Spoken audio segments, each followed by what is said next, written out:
समस्तलोकशङ्करं भवादितारकं परं नमस्तुरारिनिर्जरं नतादिकापदुद्धरं सुरेश्वरं निधीश्वरं क्षमाकरं यशस्करं नमस्कृतं नमस्करोमि ಭಾಸ್ಕರಂ.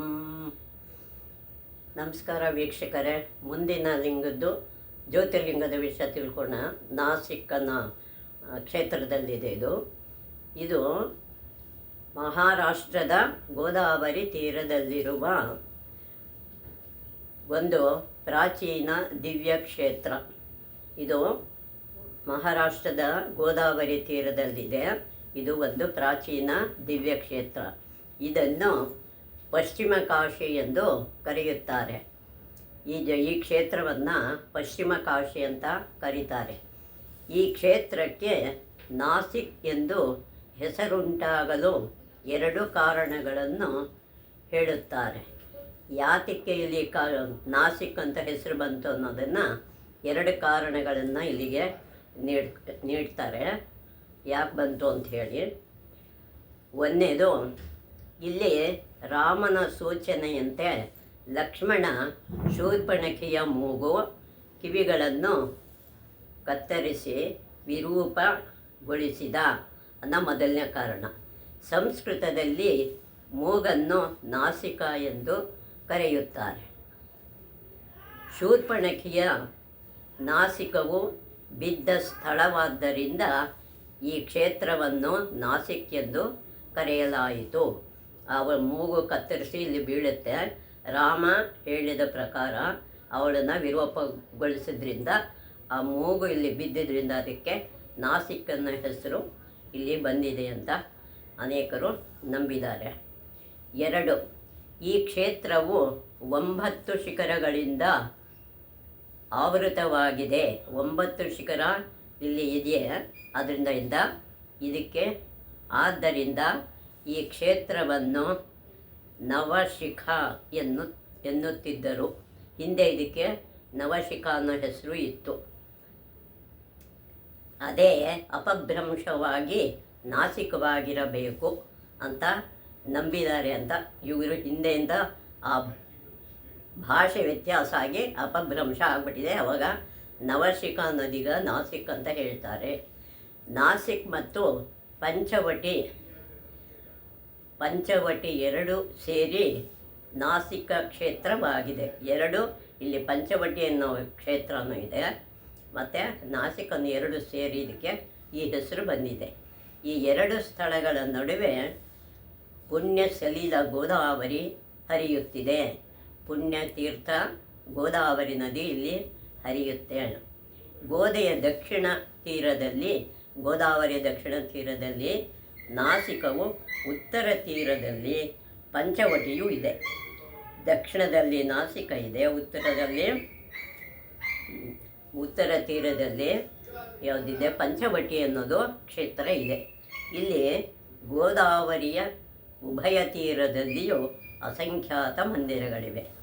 ಉತ್ತರ ದಕ್ಷಿಣದಲ್ಲಿ ಎರಡು ಕಡೆನೂ ಬೇಕಾದ ತುಂಬ ಅಸಂಖ್ಯಾತ ಮಂದಿರಗಳು ಇಲ್ಲಿ ಕಟ್ಟಿಸಿದ್ದಾರೆ.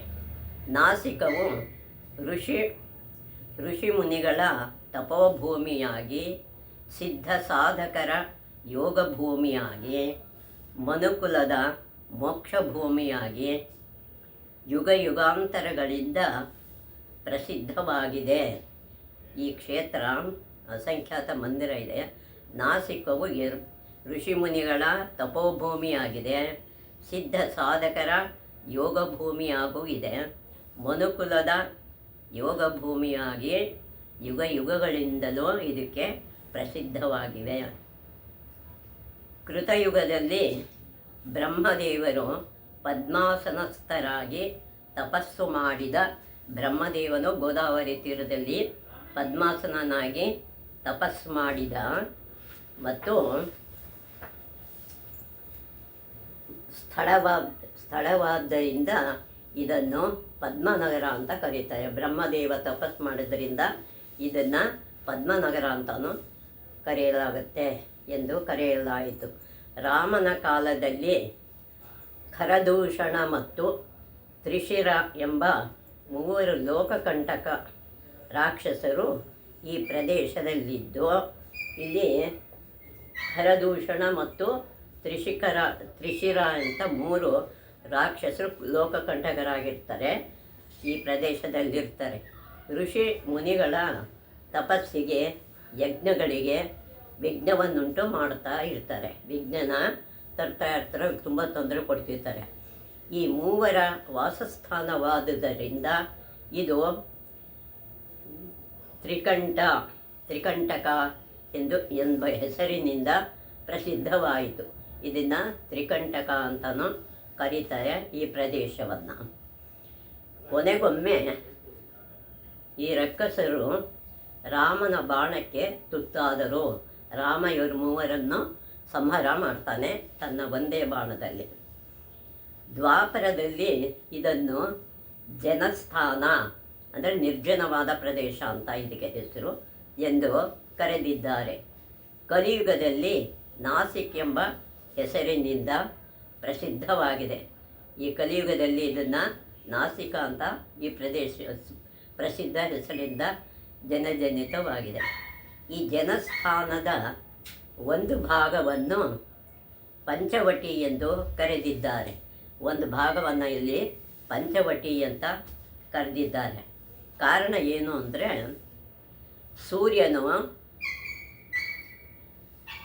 ಸೂರ್ಯನು ಅಶ್ವರೂಪದಲ್ಲಿ ಬಂದು ಅಶ್ವಿನಿಯ ರೂಪದಲ್ಲಿದ್ದ ಉಷೆಯೊಂದಿಗೆ ವಿಹರಿಸಿದ ಸ್ಥಳವಿದು. ಸೂರ್ಯ ಒಂದ್ಸಲಿ ಬಂದು ಅಶ್ವರೂಪದಲ್ಲಿ ಅವನು ಬರ್ತಾನೆ. ಉಷೆಯನ್ನೋಳು ಅವನು ಹೆಂಡತಿ ಸಂಜ್ಞಾದೇವಿ, ಅವಳು ಕುದುರೆ ರೂಪದಲ್ಲಿರ್ತಾಳೆ. ಇವರಿಬ್ಬರು ವಿಹಾರ ಮಾಡೋದನ್ನು ವಿಹರಿಸಿದ ಸ್ಥಳ ಇದು. ಇದರಿಂದಾಗಿ ಅಶ್ವಿನಿ ಕುಮಾರರು ಜನಿಸಿದರು. ಈ ಕಾರಣದಿಂದ ಇವರಿಬ್ಬರಿಗೂ ಅಶ್ವಿನಿ ಕುಮಾರರು ಜನಿಸ್ತಾರೆ. ಈ ಘಟನೆ ನಡೆಯುವಾಗ ಜನಸ್ಥಾನದಲ್ಲಿದ್ದು ಸಾಧನೆ ನಡೆಸುತ್ತಿದ್ದ 5 ಮಂದಿ ಒಟುಗಳು ಸೂರ್ಯನ ಅಶ್ವರೂಪವನ್ನು ಕಂಡು ನಕ್ಕರಂತೆ. ಇವರೇನು ಮಾಡಿದ್ರು, ಈ ಘಟನೆಯನ್ನು ನಡೆಯುವಾಗ ಜನಸ್ಥಾನದಲ್ಲಿದ್ದು ಈ 5 ಜನ ಮುನಿಕುಮಾರರು ಇಲ್ಲಿ ಸಾಧನೆ ಮಾಡ್ತಾ ಇರ್ತಾರೆ. ಈ ಒಂದು ಘಟನೆಯನ್ನು ನೋಡಿ ನಗ್ತಾರಂತೆ ಈ 5 ಮಂದಿ ಋಷಿಕುಮಾರರು. ಸೂರ್ಯನಿಗೆ ಕೋಪ ಬಂದೇನು ಮಾಡ್ತಾನೆ, ಸೂರ್ಯನು ಕೋಪಗೊಂಡು ಈ ಪಂಚವಟಿಗಳನ್ನು ಪಂಚವಟಿ ಆಲದ ಮರಗಳಾಗುವಂತೆ ಶಪಿಸಿದನು. ನೀವು ನಮ್ಮನ್ನು ಆಡ್ಕೊಂಡಿದ್ದೀರಿ, ನೀವು ಆಲದ ಮರಗಳಾಗಿ ಅಂತ ಶಾಪ ಕೊಡ್ತಾನೆ ಸೂರ್ಯ ಈ ಋಷಿಕುಮಾರರಿಗೆ. ಸೂರ್ಯನು ಈ ಪಂಚವಟಿಗಳನ್ನು ಶಪಿಸಿದ ಮೇಲೆ ಅವ್ರು ಏನು ಮಾಡ್ತಾರೆ, ವಾಸ್ತವ್ಯಕ್ಕಾಗಿ ಶ್ರೀರಾಮನು ಪಂಚವಟಿಗೆ ಬಂದ ಮೇಲೆ ಅವನಿಲ್ಲಿ ವಾಸ ಮಾಡ್ತಾ ಇರ್ತಾನೆ ಕೆಲವು ದಿನಗಳು. ಈ ಪಂಚವಟಿಯಲ್ಲಿ ಬಂದ ಮೇಲೆ ವಟವೃಕ್ಷ ರೂಪದಲ್ಲಿದ್ದ 5 ಋಷಿಕುಮಾರರನ್ನು ಉದ್ಧರಿಸಿದನು. ಈ 5 ಜನರನ್ನು ಶಾಪ ವಿಮೋಚನೆ ರಾಮ ಮಾಡ್ತಾನೆ. ಜಬಲ್ಪುರದ ಬಳಿಯಲ್ಲಿ ಭರತಪುರ ಉತ್ಥಾನದಲ್ಲಿ ಕ್ರಿಸ್ತಪೂರ್ವಕ್ಕೆ ಸಂಬಂಧಿಸಿದ ಬ್ರಹ್ಮಸೂತ್ರವೊಂದು ಪತ್ತೆಯಾಗಿದ್ದು, ಇಲ್ಲಿ ಜಬಲ್ಪುರದ ಹತ್ರ ಒಂದು ಸ್ಥಳ ಇದೆ ಭರತಪುರ ಅಂತ, ಅಲ್ಲಿ ಕ್ರಿಸ್ತಪೂರ್ವಕ್ಕೆ ಸಂಬಂಧಪಟ್ಟಂಥ ಬ್ರಹ್ಮಸೂತ್ರವೊಂದು ಪತ್ತೆಯಾಗಿದೆಯಂತೆ. ಅದರಲ್ಲಿ ನಾಸಿಕದ ಉಲ್ಲೇಖವಿದೆ. ಅದರಲ್ಲಿ ನಾಸಿಕ ವಿಷಯ ಅದರಲ್ಲಿ ಉಲ್ಲೇಖ ಆಗಿದೆ. ಕ್ರಿಸ್ತಶಕ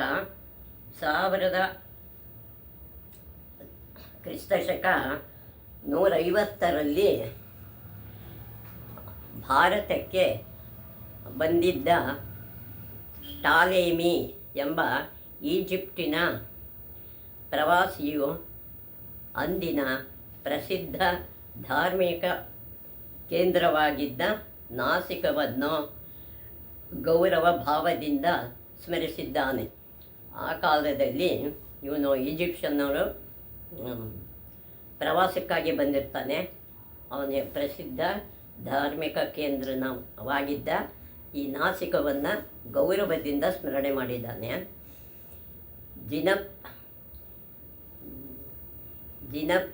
ಪ್ರಭುಸೂರಿ ಎಂಬ ಜೈನ ಲೇಖಕನ ಗ್ರಂಥದಲ್ಲಿ ನಾಸಿಕದ ಉಲ್ಲೇಖವಿದೆ. ಜೈನ ಗ್ರಂಥದಲ್ಲೂ ಇದರ ಉಲ್ಲೇಖ ಇದೆ. ನಾಸಿಕದಲ್ಲಿ 8ನೇ ತೀರ್ಥಂಕರನಾದ ಚಂದ್ರಪ್ರಭಸ್ವಾಮಿಯು ವಾಸಿಸುತ್ತಿದ್ದನೆಂದು 8ನೇ ತೀರ್ಥಂಕರ ಚಂದ್ರಸ್ವಾಮಿ ಅಂಥೇಳಿ ಇಲ್ಲಿ ವಾಸವಾಗಿರ್ತಾನೆ. ಅವನು ವಾಸಿಸ್ತಾ ಇರ್ತಾನೆ. 6ನೇ ಶತಮಾನದ ವೇಳೆಗೆ ನಾಸಿಕವು ಚಾಲುಕ್ಯರ ವಶದಲ್ಲಿತ್ತು. 6ನೇ ಶತಮಾನಕ್ಕೆ ಅದು ಚಾಲುಕ್ಯರ ವಶಕ್ಕೆ ಬರುತ್ತೆ ಈ ನಾಸಿಕ್ ಪ್ರದೇಶ. ಅವರ ನಂತರ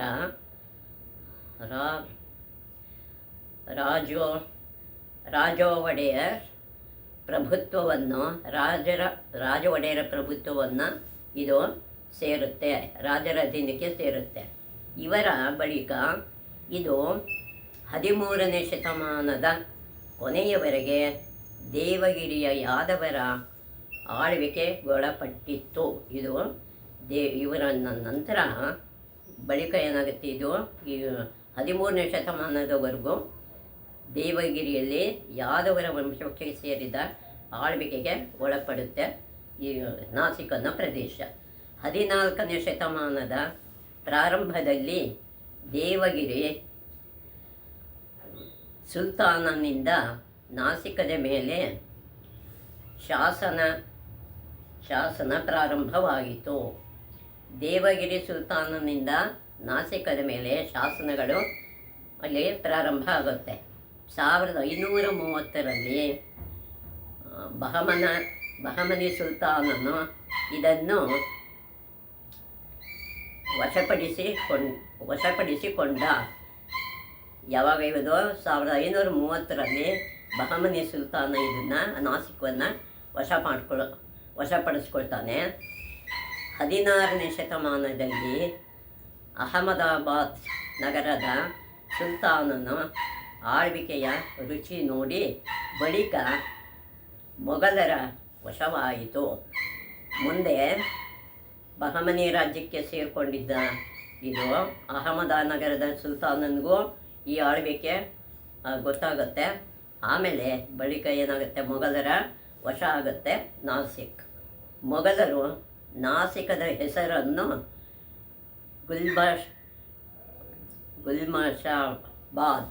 ಗುಲ್ಮಶಾಬಾದ್ ಅಂತ ಹೆಸರಿಡುತ್ತಾರೆ ಎಂದು ಕರೆದರು. ಸುದೈವದಿಂದ ಈ ಹೆಸರು ಬಳಕೆಗೆ ಬರಲಿಲ್ಲ. ಸದ್ಯ ದೇವರ ಅದೃಷ್ಟದಿಂದ ಅದು ಹೆಸರು ಬರಲಿಲ್ಲ, ಪ್ರಚಾರದಲ್ಲಿ ಇಲ್ಲ ಅದು. ಮೊಘಲರು ಇಂದಿನ ಮಂದಿರಗಳನ್ನು ನಾಶಗೊಳಿಸಿದರು. ಇವತ್ತಿದ್ದ ಮಂದಿರ ಎಲ್ಲ ಅವತ್ತು ಅವರು ನಾಶ ಮಾಡಿದರು. 1680ರಲ್ಲಿ ಔರಂಗಜೇಬನು ನಾಸಿಕದ 25 ಮಂದಿರಗಳನ್ನು ನಾಶಪಡಿಸಿದನು. ಎಷ್ಟೋ 25 ಮಂದಿರಗಳನ್ನು ಔರಂಗಜೇಬು 1680ರಲ್ಲಿ ನಾಶ ಮಾಡ್ತಾನೆ. ಎಲ್ಲ ನಾಶ ಮಾಡಿ ಈ ಮಂದಿರಗಳ ಅವಶೇಷಗಳಿಂದಲೇ ಅವನು ಯಾವುದೇ ಕಟ್ಟಿಸ್ತಾನೆ ಅಂದರೆ ಔರಂಗ ದರ್ವಾಜ, ದಿಲ್ಲಿ ದರ್ವಾಜ, ಜುಮ್ಮಾ ಮಸ್ಜಿದ್ ಮುಂತಾದವು ಮೇಲೆದ್ದವು. ಈ 3 ಮಸೀದಿಗಳು ಅವನು ಕಟ್ಟಿಸ್ಕೊತಾನೆ ಉಳಿದ ಅವಶೇಷಗಳಿಂದಾನೆ. 17ನೇ ಶತಮಾನದ ಕೊನೆಗೆ ಮರಾಠರು ಮೊಘಲ್ ಶಾಸನವನ್ನು ಮರಾಠರು ಏನು ಮಾಡ್ತಾರೆ, ಈ ಮೊಘಲ್ ಶಾಸನವನ್ನು ಕಿತ್ತು ಹಾಕಿ ಈ ತೀರ್ಥಕ್ಷೇತ್ರದ ಜೊತೆಗೆ ಸುತ್ತಲ ಪ್ರದೇಶವನ್ನು ಮುಕ್ತಗೊಳಿಸಿದರು. ಇದಿಷ್ಟೆಲ್ಲ ಅವರ ಶಾಸನವನ್ನು ತೆಗೆದುಹಾಕಿ ಈ ತೀರ್ಥಕ್ಷೇತ್ರದ ಜೊತೆಗೆ ಸುತ್ತಲ ಪ್ರದೇಶವನ್ನು ಮುಕ್ತಗೊಳಿಸ್ತಾರೆ ಮೊಘಲರ ಆಳ್ವಿಕೆಯಿಂದ. ಇವರು ಪ್ರಾಚೀನ ಕಾಲದಿಂದಲೂ ನಾಸಿಕವು ಒಂದು ಪ್ರಸಿದ್ಧ ಔದ್ಯೋಗಿಕ ಮತ್ತು ವ್ಯಾಪಾರಿ ಕೇಂದ್ರವಾಗಿದೆ. ಇದು ಮೊದಲಿಂದಲೂ ಕೈಗಾರಿಕೆಗೆ ಮತ್ತು ವ್ಯಾಪಾರಕ್ಕೆ ಇದು ಹೆಸರುವಾಸಿಯಾದ ಜಾಗ ಆಗಿದೆ. ಪೇಶ್ವೆಗಳ ಕಾಲದಲ್ಲಿ ಈ ಕ್ಷೇತ್ರವು ಬಹಳ ಮುಂದುವರಿಯಿತು. ಪೇಶ್ವೆಗಳ ಕಾಲಕ್ಕಿದು ಬಹಳ ಮುಂದಕ್ಕೆ ಬರುತ್ತೆ ಎಲ್ಲ ರೀತಿಯದು. ಪೇಶ್ವೆಗಳು ಈ ಪ್ರದೇಶದಲ್ಲಿ ಅನೇಕ ಸೇತುವೆಗಳು, ಕೆರೆಗಳು, ಬಡಾವಣೆಗಳು ಮುಂತಾದವುಗಳನ್ನು ನಿರ್ಮಿಸಿದರು. ಪೇಶ್ವೆಗಳು ಇವನ್ನೆಲ್ಲ ಮಾಡ್ತಾರೆ. ಅನೇಕ ಸೇತುವೆಗಳು, ಕೆರೆಗಳು, ಎಲ್ಲ ಬಡಾವಣೆಗಳು ಕಟ್ಟಿಸಿ ಅವರಿಗೆ ಜನಕ್ಕೆ ಅನುಕೂಲ ಮಾಡಿ ಕೊಟ್ಟಿರ್ತಾರೆ. ಮೊಘಲರ ಕಾಲದಲ್ಲಿ ನೆಲಸಮವಾಗಿದ್ದ ಮಂದಿರಗಳು ಇವರ ಕಾಲದಲ್ಲಿ ಎದ್ದು ನಿಂತವು. ಮರಾಠರ ಕಾಲದಲ್ಲಿ ಈ ಮಂದಿರಗಳೆಲ್ಲ ಪುನರುದ್ಧಾರ ಆಗುತ್ತೆ. 18ನೇ ಶತಮಾನದಲ್ಲಿ ಬ್ರಿಟಿಷರ ಸಾಮ್ರಾಜ್ಯದಲ್ಲಿ ಇದು ವಿಲೀನವಾಯಿತು. ಬ್ರಿಟಿಷರ ಕೈಗೆ ಇದು ಮತ್ತೆ ಸಿಕ್ತು ನಾಸಿಕ್ ಪ್ರದೇಶ. ಬಾದಶಾಹ ಶಹಜಹಾನನ ಕಾಲದಲ್ಲಿ, ಶಹಜಹಾನ್ ಇನ್ನೂ ಇದ್ದಾಗ, ವಿದ್ಯಾನಿಧಿ ಕವೀಂದ್ರ ಆಚಾರ್ಯ ಸರಸ್ವತಿ ಎಂಬ ತೇಜಸ್ವಿ ವಿದ್ವಾಂಸರೊಬ್ಬರು ನಾಸಿಕದಲ್ಲಿದ್ದರು. ಅವರ ಹೆಸರು ಆ ಕಾಲದಲ್ಲಿ ಬಾದಶಾಹ ಶಹಜಹಾನ್ ಕಾಲದಲ್ಲಿ ವಿದ್ಯಾನಿಧಿ ಕವೀಂದ್ರಾಚಾರ್ಯ ಸರಸ್ವತಿ ಎಂಬ ತೇಜಸ್ವಿ ವಿದ್ವಾಂಸ ಇದ್ದರು. ಅವರು ಸಂಸ್ಕೃತ ವಿದ್ವಾಂಸರು, ನಾಸಿಕದಲ್ಲೇ ವಾಸವಾಗಿರ್ತಾರೆ. ಇವರು ಅನೇಕ ಸಂಸ್ಕೃತ ಗ್ರಂಥಗಳನ್ನು ರಚಿಸಿದ್ದಾರೆ. ಸಂಸ್ಕೃತ ವಿದ್ವಾಂಸರು ಬೇಕಾದಷ್ಟು ಇದರ ಬಗ್ಗೆ ಬರೆದಿದ್ದಾರೆ. ಬಾದಶಾಹನು ಪ್ರಯಾಗದಲ್ಲಿ ಹಿಂದೂ ಯಾತ್ರಿಕರ ಮೇಲೆ ಅನ್ಯಾಯದಿಂದ ಹೇರಿದ್ದ ಯಾತ್ರಾ ತೆರಿಗೆಯನ್ನು ತೆಗೆದುಹಾಕಲು ಈ ವಿದ್ವಾಂಸರು ಪ್ರಯತ್ನಿಸಿ ಯಶಸ್ವಿಯಾದರು. ಅಲ್ಲಿ ಬರೋ ಹಿಂದೂಗಳಿಗೆಲ್ಲ ತೆರಿಗೆ ಹಾಕಿರ್ತಾನೆ, ಅದನ್ನು ತೆಗೆದುಹಾಕೋದ್ರಲ್ಲಿ ಇವರ ಪ್ರಯತ್ನ ಸಫಲ ಆಗಿ ಹಿಂದೂಗಳಿಗೆ ಒಂದು ಸ್ವತಂತ್ರ ಸಿಕ್ತು. ಅಂದರೆ ತೆರಿಗೆಯನ್ನು ಕೊಡದೇ ಇರೋ ರೀತಿ ಗಲಾಟೆ ಮಾಡಿ ತೆಗೆಸಿದ್ರು. ಅವರು ಪ್ರಯತ್ನಿಸಿ ಯಶಸ್ವಿಯಾದರು. 16ನೇ ಶತಮಾನದಲ್ಲಿ ಹೊರಬಂದ ಕಥಾಕಲ್ಪತರು ಎಂಬ ಸುಪ್ರಸಿದ್ಧ ಗ್ರಂಥವನ್ನು ರಚಿಸಿದ ಕೃಷ್ಣಯಾಜ್ಞವಲ್ಕ್ಯ ಎಂಬ ವಿದ್ವಾಂಸ ನಾಸಿಕ ಕ್ಷೇತ್ರದವನು. ಇಲ್ಲಿ ಎಷ್ಟನೇ ಶತಮಾನದಲ್ಲಿ? 16ನೇ ಶತಮಾನದಲ್ಲಿ ಹೊರಬಂದ ಕಥಾಕಲ್ಪತರು ಅನ್ನೋ ಗ್ರಂಥ ಹೊರಬರುತ್ತೆ. ಅದು ಸುಪ್ರಸಿದ್ಧವಾದ ಗ್ರಂಥ. ಅದು ರಚಿಸಿದ ಕೃಷ್ಣಯಾಜ್ಞವಲ್ಕ್ಯ ಅನ್ನೋ ವಿದ್ವಾಂಸರು ಇದನ್ನು ಇದೆ ನಾಸಿಕ ಕ್ಷೇತ್ರದವರೇ ಅವರು. ಅದಕ್ಕಾಗಿ ಅದನ್ನು ವಿವರವಾಗಿ ಹೇಳಿದ್ದಾರೆ ಅದರಲ್ಲಿ. ಈ ಭೂಮಿಯು ದಾಶರಥಿಯ ಪಾದಸ್ಪರ್ಶದಿಂದ, ಚರಣಸ್ಪರ್ಶದಿಂದ ಪುನೀತವಾಗಿದೆ. ಇಲ್ಲಿ ರಾಮ ಓಡಾಡಿದ್ದಾನೆ, ಆ ಪಾದಸ್ಪರ್ಶದಿಂದ ಈ ನಾಸಿಕ ಪುಣ್ಯವಾಗಿದೆ. ಈ ಭೂಮಿಯು ನಾಸಿಕ ಪಂಚವಟಿ ಕ್ಷೇತ್ರಗಳಲ್ಲಿ ಒಂದು. ಇಲ್ಲಿ ಪಂಚವಟಿ ಕ್ಷೇತ್ರನೂ ಇಲ್ಲಿ ಇರೋದ್ರಿಂದ ಈ 5 ಕ್ಷೇತ್ರಗಳನ್ನು ಹೀಗೆ ಸ್ತುತಿಸಿದ್ದಾರೆ. ಇಲ್ಲಿ ಏನಂತ ಸ್ತುತಿಸ್ತಾರೆ ಅಂದರೆ 5 ಕ್ಷೇತ್ರ ಒಂದೇ ಇದರಲ್ಲಿ ಬರಬೇಕು ಅಂತ. ನಾಸಿಕಂ ಚ ಪ್ರಯಾಗಂ ಚ ಪುಷ್ಕರಂ ನೈಮಿಷಾರಣ್ಯಂ ತಥಾ ಪಂಚಮಂ ಚ ಗಯಾಕ್ಷೇತ್ರಂ ಷಷ್ಠಂ ಕುತ್ರನ ವಿದ್ಯತೆ. ಅಂದರೆ ನಾಸಿಕ, ಪ್ರಯಾಗ, ಪುಷ್ಕರ, ನೈಮಿಷಾರಣ್ಯ ಮತ್ತು ಗಯಾಗಳು ಸೇರಿ 5 ಕ್ಷೇತ್ರಗಳಾಗುತ್ತವೆ. 6ನೆಯದು ಎಲ್ಲೂ ಇಲ್ಲ. ಅನ್ನೋ ಅರ್ಥ ಬರೋ ಹಾಗೆ ಈ ಶ್ಲೋಕ ಇರೋದು. ಅಂದರೆ ನಾಸಿಕಂಚ ಪ್ರಯಾಗಂಚ, ನಾಸಿಕ ಮತ್ತು ಪ್ರಯಾಗ, ಪುಷ್ಕರ ಅನ್ನೋದು ಒಂದು ತೀರ್ಥ, ನೈಮಿಷಾರಣ್ಯ ಅನ್ನೋದು ಒಂದು ಅರಣ್ಯ. ಅದು ಸೇರಿದರೆ ಐದನೇದು ಪಂಚಮಂಚ ಗಯಾಕ್ಷೇತ್ರಂ. ಗಯಾಕ್ಷೇತ್ರ 5ನೇದಾಗುತ್ತೆ, 6ನೇ ಕ್ಷೇತ್ರ ಎಲ್ಲೂ ಇಲ್ಲ ಅನ್ನೋ ಅರ್ಥ ಬರೋದು. ಸೇರಿ 5 ಕ್ಷೇತ್ರಗಳಾಗುತ್ತವೆ. 6ನೇಯದು ಎಲ್ಲೂ ಇಲ್ಲ. ಸರಸ್ವತಿ ತೀರದಲ್ಲಿ ಸರಸ್ವತಿ ತೀರದಲ್ಲಿ ದಾನದಿಂದ, ಸರಸ್ವತಿ ತೀರದಲ್ಲಿ ಹೋದರೆ ದಾನ ಮಾಡಬೇಕಂತೆ. ನರ್ಮದಾ ತೀರದಲ್ಲಿ ತಪಸ್ಸು ಮಾಡಬೇಕಂತೆ. ನರ್ಮದಾ ತೀರದಲ್ಲಿ ತಪಸ್ಸಿನಿಂದ ಮತ್ತು ಗಂಗಾ ತೀರದಲ್ಲಿ ಶರೀರ ತ್ಯಾಗ ಮಾಡಿದರೆ ತ್ಯಾಗದಿಂದ ಯಾವ ಫಲ ದೊರೆಯುವುದೋ ಅಷ್ಟೂ ಮತ್ತು ಅದಕ್ಕೂ ಮಿಕ್ಕಿದ ಮೋಕ್ಷವು ಗೋದಾವರಿ ಸಾನ್ನಿಧ್ಯದಲ್ಲಿದ್ದರೆ ಸಿಗುವುದು ಎಂದು ಗೋದಾ ಮಹಾತ್ಮೆ ತಿಳಿಸುತ್ತದೆ. ಈ 3 ನದಿಗಳಲ್ಲಿ ಏನೇನು ಸಿಗುತ್ತೋ ಅದಷ್ಟು ಗೋದಾವರಿ ಸನ್ನಿಧಿಯಲ್ಲಿ ಇದ್ದರೆ ಅದಷ್ಟು ಒಂದೇ ಸಲ ಸಿಗುತ್ತೆ ಅಂತ ಗೋದಾ ಮಹಾತ್ಮೆಯಲ್ಲಿ ಹೇಳಿದೆ.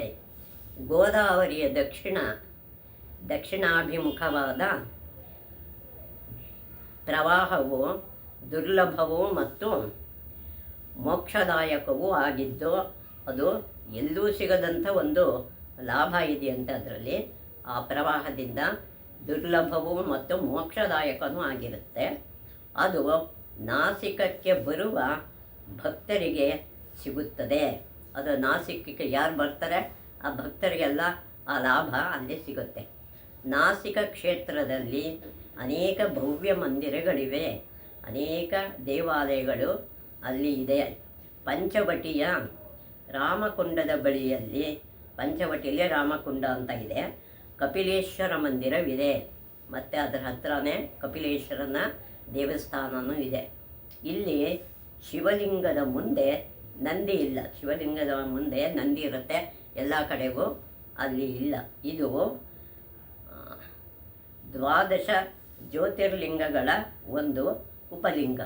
12 ಲಿಂಗಗಳಲ್ಲಿ ಇದು ಒಂದು ಲಿಂಗ ಇದೆ. ಇಲ್ಲಿ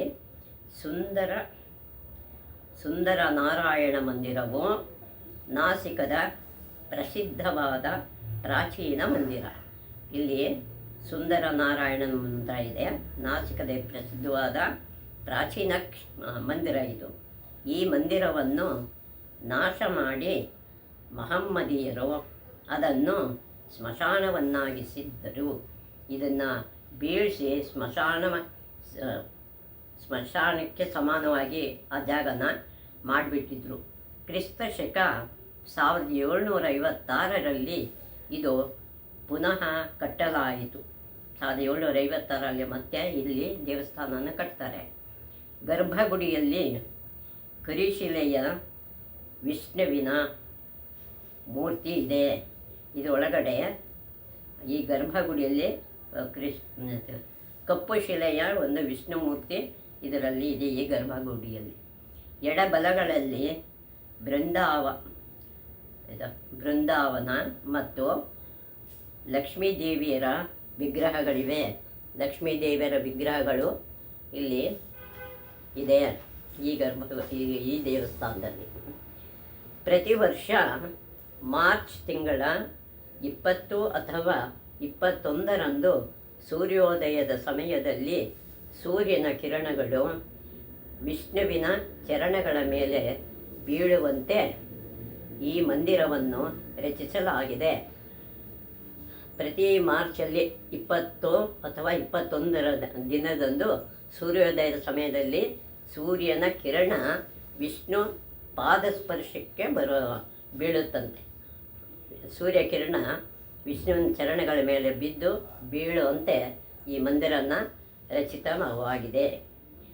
ಪಂಚವಟಿಯಲ್ಲಿ ರಾಮನ ಕುಟೀರವಿದ್ದಲ್ಲಿ, ರಾಮನ ಕುಟೀರ ಅಲ್ಲಿದೆ, ಅದಕ್ಕೆ ಅದರ ಹೆಸರು ಕಾಲರಾಮ ಮಂದಿರವಿದೆ ಅಂತ ಕರೀತಾರೆ.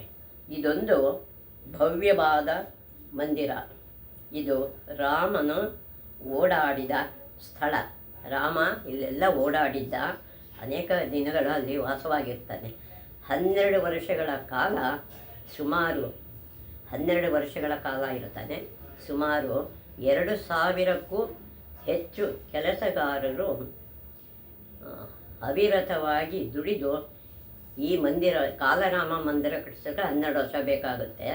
ಆ 2000 ಕೆಲಸಗಾರರು ಈ ಮಂದಿರವನ್ನು ಕಟ್ಟೋದಕ್ಕೆ, ಈ ಮಂದಿರವನ್ನು ನಿರ್ಮಿಸಿದ್ದಾರೆ.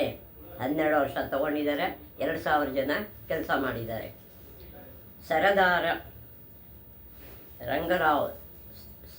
ರಂಗರಾವ್ ಓದವರು ಎಂಬುವರು 1782ರಲ್ಲಿ ಸುಮಾರು 23 ಲಕ್ಷ ರೂಗಳ ವೆಚ್ಚದಲ್ಲಿ ಇದನ್ನು ಕಟ್ಟಿಸಿದರಂತೆ. ಇದಕ್ಕೆ ಖರ್ಚು ಎಷ್ಟಪ್ಪ ಅಂದರೆ 23 ಲಕ್ಷ ರೂಪಾಯಿ ಖರ್ಚು ಮಾಡಿ ಆ ಕಾಲದಲ್ಲಿ ಕಟ್ಟಿಸಿದ್ದಾರೆ, 1782ರಲ್ಲಿ. ಗರ್ಭಗುಡಿಯಲ್ಲಿ ರಾಮ, ಸೀತೆ, ಲಕ್ಷ್ಮಣರ ಸುಂದರವಾದ ಮೂರ್ತಿಗಳಿವೆ. ಇವರು 3 ಜನದ್ದು ಸುಂದರ ಮೂರ್ತಿಗಳು ಈ ಮಂದಿರದಲ್ಲಿದೆ. ಚೈತ್ರ ಮಾಸದಲ್ಲಿ 13 ದಿನಗಳ ಅತಿ ವೈಭವದ ಉತ್ಸವ ಇಲ್ಲಿ ನಡೆಯುತ್ತದೆ. ಚೈತ್ರ ಮಾಸದಲ್ಲಿ 13 ದಿನ ಇಲ್ಲಿ ಉತ್ಸವ ನಡೆಯುತ್ತೆ. ಶ್ರೀರಾಮನವಮಿಯಂದು ವಿಶೇಷ ಪೂಜೆ ಮತ್ತು ಉತ್ಸವದ 11ನೇ ದಿನ ರಥಯಾತ್ರೆ ನಡೆಯುತ್ತದೆ. 11ನೇ ದಿನ ರಥಯಾತ್ರೆ ನಡೆಯುತ್ತೆ. ಶ್ರೀರಾಮನವಮಿಯಿಂದ ವಿಶೇಷ ಪೂಜೆಗಳು ಇಲ್ಲಿ ನಡೆಯುತ್ತೆ. ಕಾಲರಾಮ ಮಂದಿರದಿಂದ ಸುಮಾರು 1 ಮೈಲಿ ದೂರದಲ್ಲಿ ಒಂದು ಪ್ರಾಚೀನ ಸರೋವರವಿದೆ. ಕಾಲರಾಮ ಮಂದಿರದಿಂದ 1 ಮೈಲಿ ದೂರದಲ್ಲಿ ಒಂದು ಸರೋವರ ಇದೆ, ಪ್ರಾಚೀನ ಸರೋವರ ಇದೆ. ಅದರ ಹೆಸರು ಶೂರ್ಪಣಖಿಯ ನಾಸಿಕ ಛೇದ, ಖರದೂಷಣರ ಸಂಹಾರ, ಮಾರೀಚವಧೆ ಮುಂತಾದ ಘಟನೆಗಳು ಇಲ್ಲಿ ನಡೆದವು ಎಂದು ಹೇಳುತ್ತಾರೆ. ಶೂರ್ಪಣಖಿಯ ನಾಸಿಕ ಛೇದ, ಮೂಗು ಕತ್ತರಿಸಿದ್ದು, ಮತ್ತು ಖರದೂಷಣರ ಸಂಹಾರ, ಮಾರೀಚವಧೆ ಇವರೆಲ್ಲ ಇಲ್ಲಿ ನಡೆದಿದ್ದು ಅನ್ನೋದು ಪ್ರತೀತಿ ಇದೆ. ಸಮೀಪದಲ್ಲಿ ಅನೇಕ ಗುಹೆಗಳಿವೆ. ಹತ್ತಿರದಲ್ಲೇ ಅನೇಕ ಗುಹೆಗಳು ಇಲ್ಲಿ ಇದೆ. ಲಕ್ಷ್ಮಣಿಗಾಗಿ ಒಂದು ಮಂದಿರವನ್ನು ಕಟ್ಟಿಸಿದ್ದಾರೆ. ಲಕ್ಷ್ಮಣನಿಗೋಸ್ಕರನೇ ಒಂದು ಮಂದಿರ ಇದೆ ಅಲ್ಲಿ.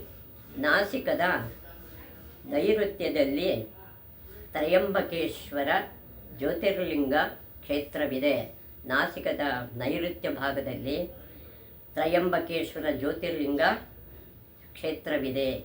ಗೌತಮರ ತಪಸ್ಸಿಗೆ ಮೆಚ್ಚಿ ಗೋವಿನ ಪ್ರಾಣ ರಕ್ಷಿಸಲು ಗಂಗೆಯನ್ನು ಶಿವನು ಸುರಿಸಿದ ಕ್ಷೇತ್ರವಿದು. ಗೋವಿನ ಹತ್ಯೆ ಆಗುತ್ತೆ. ಆ ಗೋವಿನ ರಕ್ಷಣೆಗೋಸ್ಕರ ಶಿವ ಗಂಗೆಯನ್ನು ಕೊಡ್ತಾ ಇದ್ದು.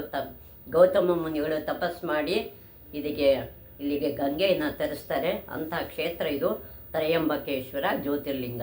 ಇಲ್ಲಿಂದಲೇ ಗೋದಾವರಿಯ ಪ್ರಯಾಣ ಆರಂಭ. ಇಲ್ಲಿಂದನೇ ಗೋದಾವರಿ ಪ್ರವಾಹ ಆರಂಭ ಆಗತ್ತೆ. ಕಾರ್ತಿಕ ಪೌರ್ಣಿಮೆ ಮತ್ತು ಮಾಘ ಬಹುಳ ಚತುರ್ದಶಿಗೆ ಇಲ್ಲಿ ಜಾತ್ರೆ ನಡೆಯುತ್ತದೆ. ಕಾರ್ತಿಕ ಪೌರ್ಣಿಮೆ ಮತ್ತು ಮಾಘ ಬಹುಳ ಚತುರ್ದಶಿಗೆ ಇಲ್ಲಿ ಜಾತ್ರೆಗಳು ನಡೀತಾ ಇರುತ್ತೆ.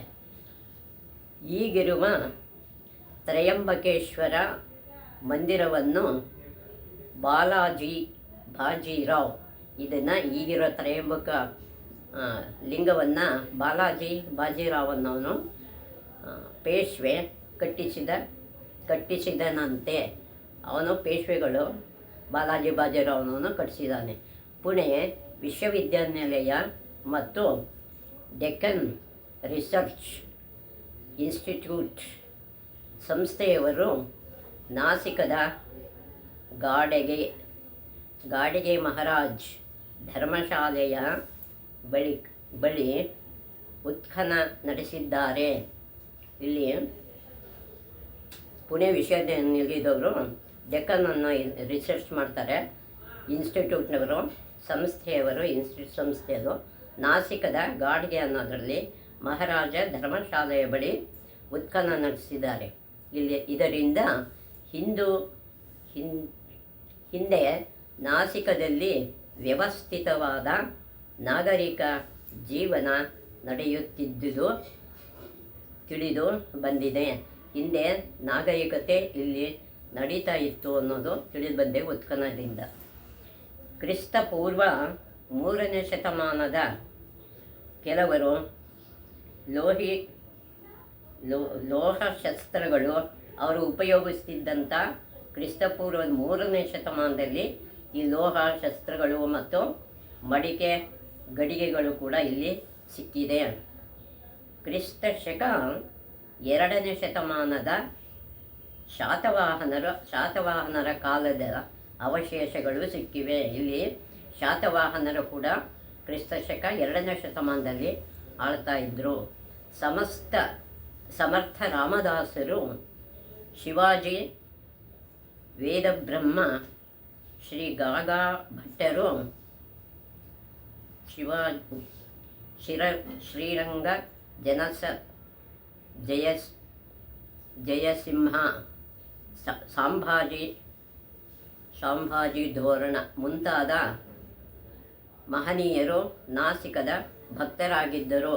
ಇಲ್ಲಿ ಶಿವಾಜಿನೂ ಇದ್ದ. ಶಿವಾಜಿ ಮಹಾರಾಜ್, ಜಯಸಿಂಹ ಘೋರ್ಪಡೆ ಇವರ ಭಕ್ತರಾಗಿದ್ದರು. ಹಾಗಾಗಿ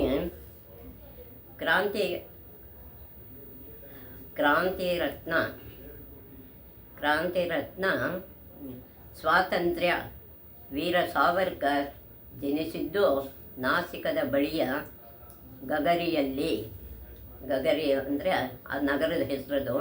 ಇವರು ಕ್ರಾಂತಿಕಾರರು ಮತ್ತು ಸ್ವಾತಂತ್ರ್ಯಕ್ಕಾಗಿ ಹೋರಾಡಿದ ವೀರ ಸಾವರ್ಕರು ನಾಸಿಕ ಬಳಿನೇ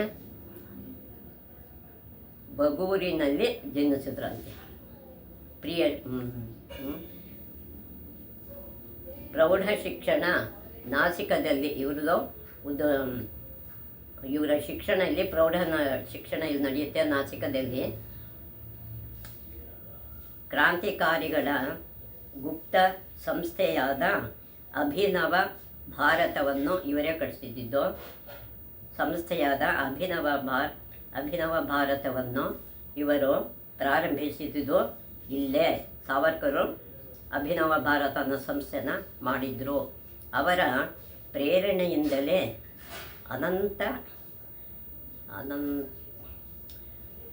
ಅನಂತ ಮಹೇರ ಎಂಬ ತರುಣನು ನಾಸಿಕದ ಕಲೆಕ್ಟರ್ ಜಾಕ್ಸನ್ನನ ವಧೆ ಮಾಡಿದನು.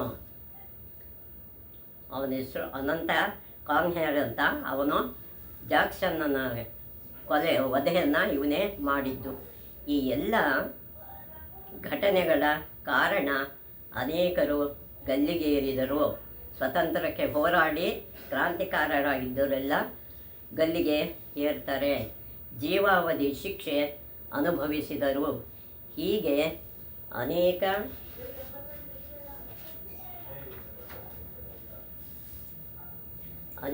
ಕ್ರಾಂತಿಕಾರಿಗಳ ವಾಸ್ತವ್ಯ, ಚಟುವಟಿಕೆ ಮತ್ತು